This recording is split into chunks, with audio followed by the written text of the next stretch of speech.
เสียงดีแท้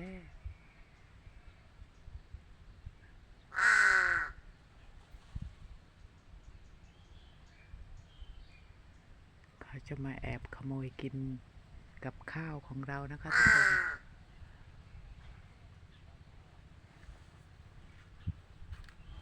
มาทีแล้วเป็นฝูงเลยเสียงดีมากๆเลย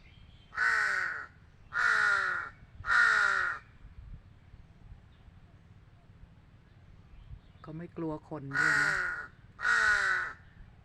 คนอยู่ใกล้ๆเขาก็ไม่กลัว